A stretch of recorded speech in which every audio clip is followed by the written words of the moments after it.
ವೇದಿಕೆ ಮೇಲೆ ಆಸೀನರಾಗಿರುವ ಗಣ್ಯಮಾನ್ಯರೇ, ಗುರುಗಳೇ, ಪೋಷಕರೇ ಹಾಗೂ ಗೆಳೆಯರೆಲ್ಲರಿಗೂ ಶುಭೋದಯ ಹಾಗೂ ಗಣರಾಜ್ಯೋತ್ಸವದ ಶುಭಾಶಯಗಳು.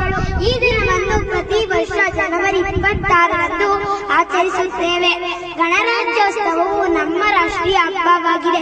ಇಂದು ನಮ್ಮೆಲ್ಲರಿಗೂ ಸಂತಸ ಹಾಗೂ ಸಂಭ್ರಮದ ದಿನವಾಗಿದೆ.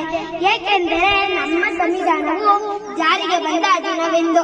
1950 ಜನವರಿ 26ರಂದು ಗಣರಾಜ್ಯೋತ್ಸವವು ಆರಂಭವಾದ ದಿನವಾಗಿದೆ. ಆದ್ದರಿಂದ ಈ ದಿನವನ್ನು ದೇಶದೆಲ್ಲೆಡೆ ಗೌರವದಿಂದ ಆಚರಿಸುತ್ತಾರೆ.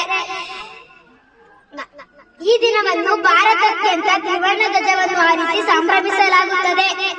ಸಂವಿಧಾನಕ್ಕಾಗಿ ಶ್ರಮಿಸಿದ ಡಾಕ್ಟರ್ ಬಿ.ಆರ್. ಅಂಬೇಡ್ಕರ್ ಸ್ವಾತಂತ್ರ್ಯ ಹೋರಾಟಗಾರರನ್ನು ಸ್ಮರಿಸುವ ಮತ್ತು ಅವರು ಪಟ್ಟ ಶ್ರಮದ ಬಗ್ಗೆ ತಿಳಿಯುವ ದಿನವಾಗಿದೆ.